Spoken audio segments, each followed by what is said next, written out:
Well, well, well. Another canceled appointment leads to an unsquandered opportunity. So let's capitalize on this opportunity and do another recording, maybe two, see how it goes. Feeling inspired. Your comments, your shares, and your likes are keeping me going.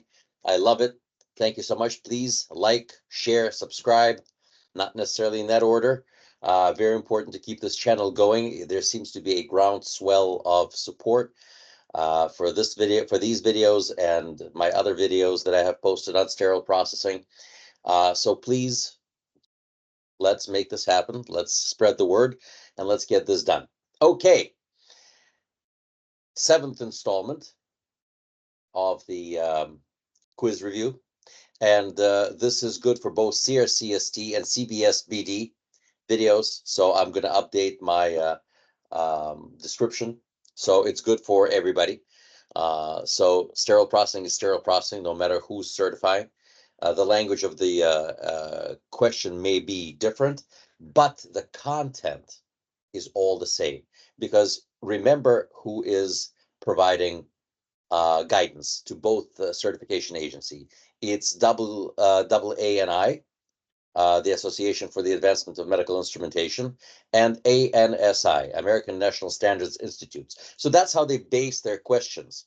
Okay, and even though I specifically work with HSPA and so on and so forth, and I haven't yet gotten certifications with CBSBD, but you know what? That's going to be in the works too. That's a project to work on for near future. So we'll do that. But just keep in mind that this content is for both certification agencies. Let's get moving.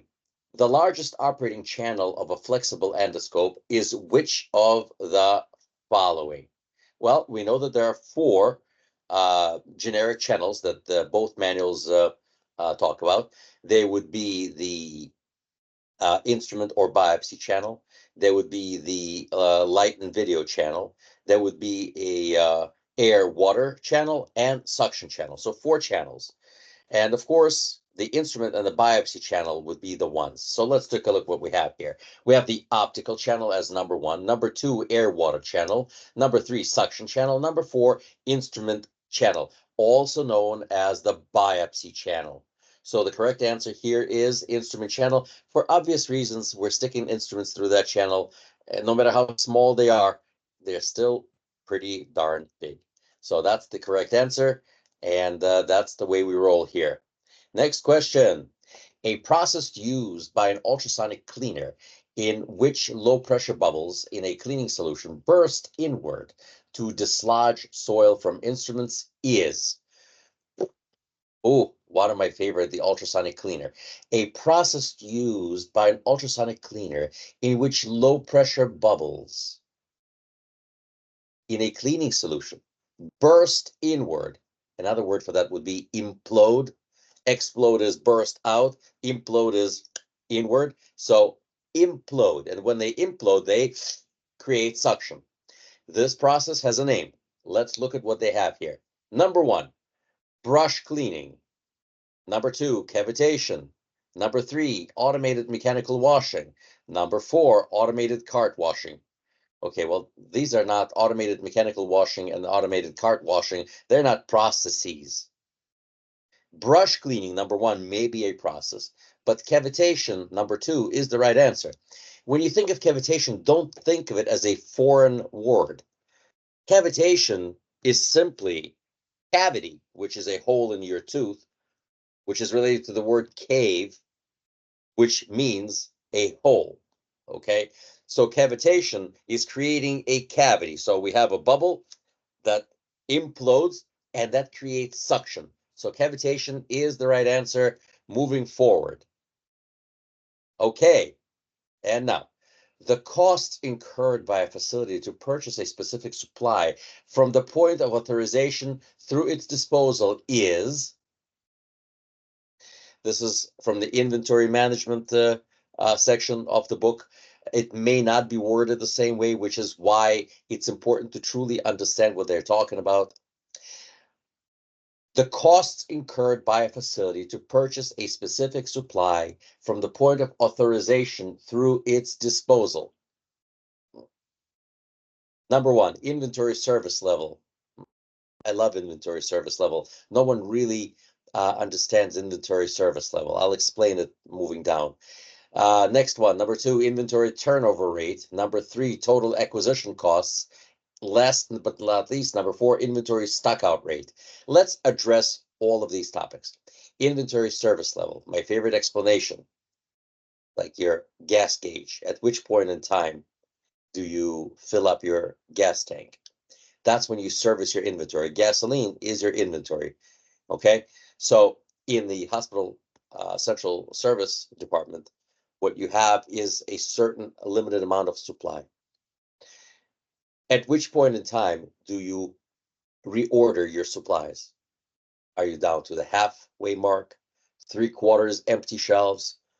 Okay, at which point in time can you still service the entire hospital with the supply that you have without the interruption of healthcare? That's the inventory service level. At which point in time do you top off your gas tank? That's the way to think about that. Next one, that's not what they're asking for here. That's when you buy more stuff. Number two, inventory turnover rate. That's how much stuff you go through the year. So that obviously doesn't apply to here. Total acquisition cost, number three, sounds about right. And inventory stockout rate is when you're out of stock and you can't deliver healthcare. So the only thing that fits here is total acquisition costs. So number three is the right answer. Remember, folks, most of the stuff is usually baloney. 2 out of 4, 50% you can just wipe right out. And then there's possibility 50-50, always 50-50. All right, let's see what else we got there. Okay.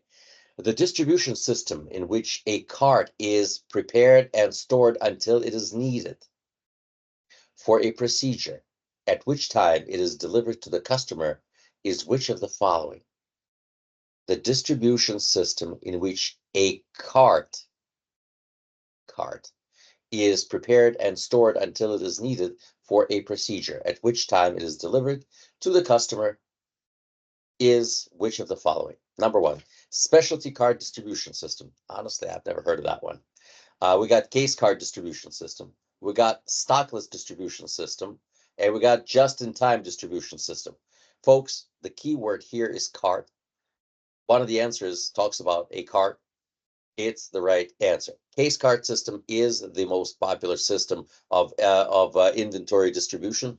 We know in advance what procedures we're going to have. Usually the day before, the night before, a train of case carts, stainless steel carts with closed doors and solid bottom, are meticulously prepared according to the list. You load them up, and very early in the morning or very late at night, those carts migrate to the OR from sterile processing. And let's just hope that this is exactly what it is. It is the most popular inventory management delivery system out there. This is what we have. Next. What's next? What's next? All right, let's look at this one. The percentage of items available when an order is placed is known as which of the following? We just addressed that. So the percentage of items available when an order is placed is known as which of the following? Is it inventory turnover rate? Well, I just described to you what that is. Is it inventory service level? At which point in time do you top off your gas tank? Inventory stockout rate. No, that's when you're out of stock. ABC rate, that's just baloney. That doesn't exist. ABC is the way of categorizing inventory. A, super expensive. B, expensive, or like really expensive. And C is just plain old expensive because everything in the hospital is that way. So A is the highest value, B is intermediate, C is lower. Okay, so that's wrong. So ABC rate is baloney. So the only viable option here is inventory service level. Hope that makes sense. Number two. That was number two. All right, let's look at the next possible question. What do we have? We have the standard barcode label system allows staff to know which of the following. Remember, barcode is the most favorite inventory today is the most common and by far the most favored inventory tracking system. Okay, scan in, scan out, that sort of thing. So let's see what we have. So what does this thing have to offer? The standard barcode label system allows staff to know which of the following: the real-time location of an instrument or equipment. Hmm. Okay. I like the word real time. We'll come back to that. The next one, number two, the location of a single instrument in a tray or set. The location of a single instrument in the tray or set. That's a hard no. We don't track single instruments. A set, yes. A single instrument, no. The last location of an instrument set or tray. That could be interesting based on what I just said. And last but not least, the number of times that the item has been used in 24 hours. No, no. Okay. So the standard barcode label system allows us to see what was scanned in, what was scanned out. It doesn't give us a real-time location. Real time is given to us by RFID tracking system, which basically, tracks the movement of something anywhere it is. You can see where it is all the time. That's what RFID, radio frequency identification system, does. But the barcode system does not. So in reality, the only viable answer here is the last location of an instrument set or tray. That would be the most appropriate answer here. Number three, the last location of an instrument set or tray. Remember, the devil is in the details. You have to watch out for these words over there. All right, let's go. Procedures to maintain appropriate quantities of supplies to support patient care activities are known as which of the following? Procedures to maintain appropriate quantities of supply to support patient care activities are known as which of the following? Hey, how do we keep track of our stuff is what they're asking here. This is a relatively complex question, but you can boil it down to simple question. What allows us to know what goes where and for what? Well, let's look at the answers. Number one, inventory control. Number two, working capital. Number three, customer service procedures. Number four, supply expediting. You know, there's only one question that fits the bill here. Procedures to maintain appropriate quantities of supply to supply patient care. What is inventory?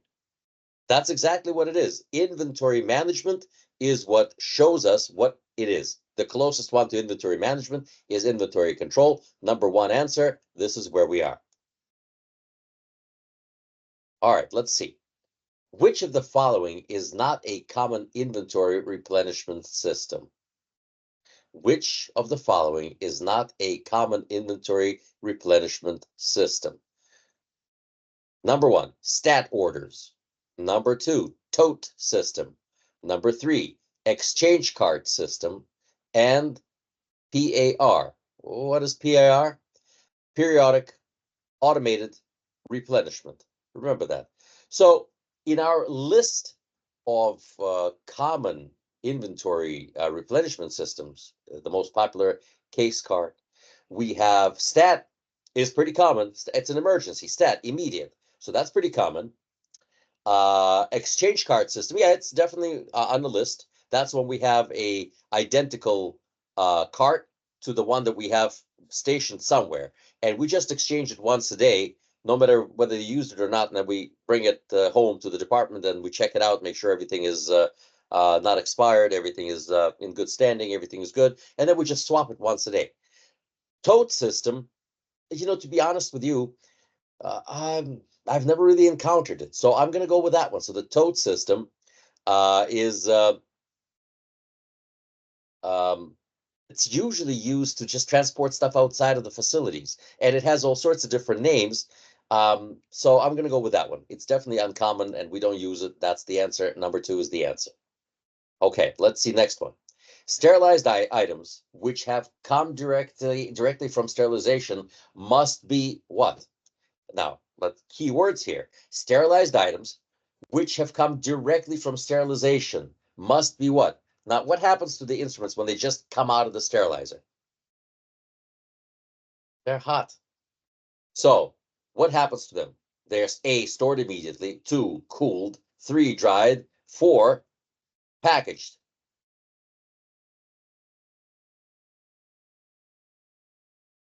Well, hopefully they're packaged before they're sterilized. We're hoping that they're dried inside the sterilizer, because if they come out wet, that's a wet load. Stored immediately, well, they're pretty damn hot. So I think the right answer is number 2, they're cooled.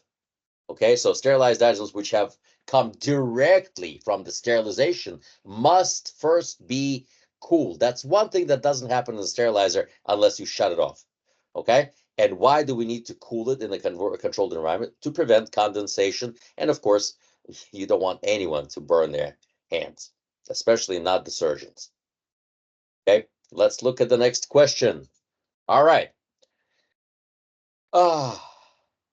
When storing packages, what measure of space should be left between the highest package and the ceilings?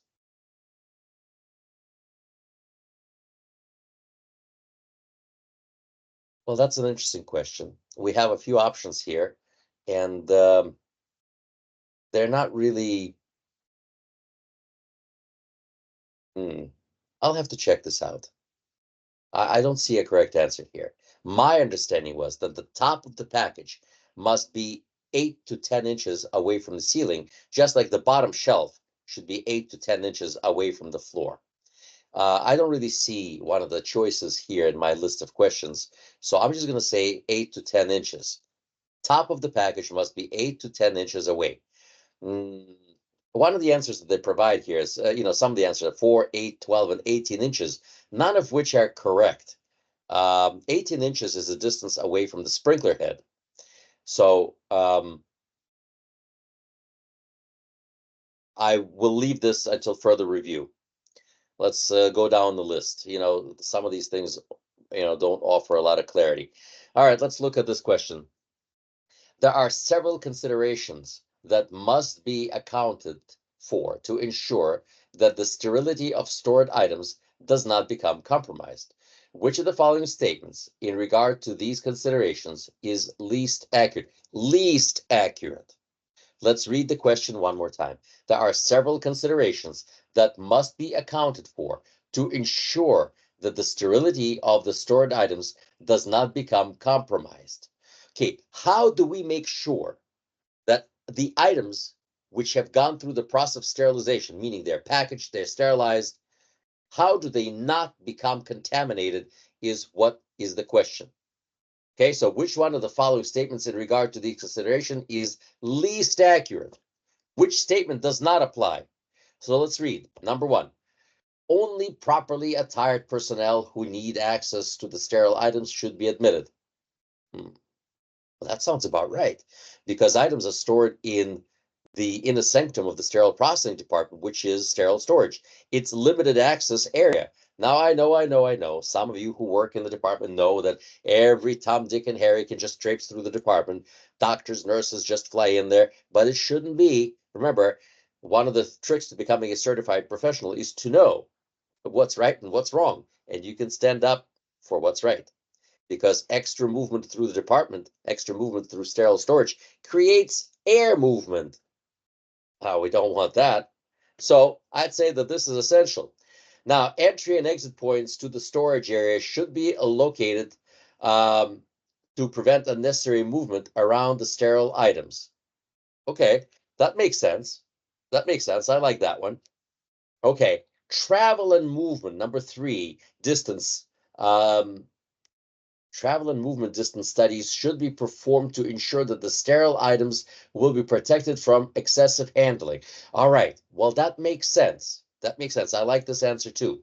Last but not least, number 4, items should be stacked when being placed on the transport car. No, that doesn't apply to stored items. So we can say that this is the right answer. Items should be stacked when being placed on the transport cart. Just look at what the question is asking. Sometimes the question is so convoluted that you tend to forget what they're asking in the middle of the question. Break a complex analysis. Apply analysis. What is analysis?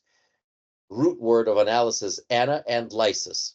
Ana is section, lysis is breakdown.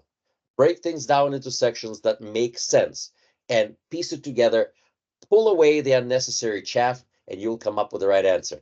Don't let them confuse you. Let's do one more question. All right. The distribution system in which the user enters information into a computer, which unlocks the cabinet door where the supply is kept, is which of the following? Interesting. So we have a closet. We punch in a code or barcode. The door opens and the stuff can be taken out. Which one is it? Is it par level restocking system? Periodic automated replenishment? I think not. Is it demand distribution system? Doesn't sound about right. Is it specialty cart distribution system? We're not talking about a cart. We're talking about uh, a cabinet. Could it be automated dispensing system? Sounds about right. Sounds about right. Okay. So our answer here, you punch in a code in the computer and the stuff comes out, automated dispensing system. That would be the right answer. Oh, what the heck? I'm feeling generous. Let's do one more. Let's do one more. Okay. There are different types of fire which require different types of extinguishers. The type of extinguisher needed for trash, wood, or paper is which of the following? Safety chapter in the sterile processing manual. There is a whole thing about fire. In the previous books, they used to talk about different even contents of fire extinguishers, but they walked away from that, which is okay. It is what it is. Now we know that fire extinguishers are based on three letters, A, B, and C. A is basic, B is a little bit more complex, C is even more complex. Okay. Now A is your basic fire, wood, paper, etc. B would be liquid. C, electrical or electronic equipment such as computers. So in this particular case, first answer is C, class C. Second answer is class B. Third answer is class A. Fourth answer is class A and C. In this particular case, since they're asking about a basic fire, it's class A only. Number three answer is correct. If you got it right, you're the winner. Oh, heck, you're all winners because you're here with me. And I'm a winner too. So let me end this by asking you once again to share, to hit the like button, to hit the subscribe button. Let's make this thing a glowing success. All right. I will see you soon, maybe even today. Who the heck knows?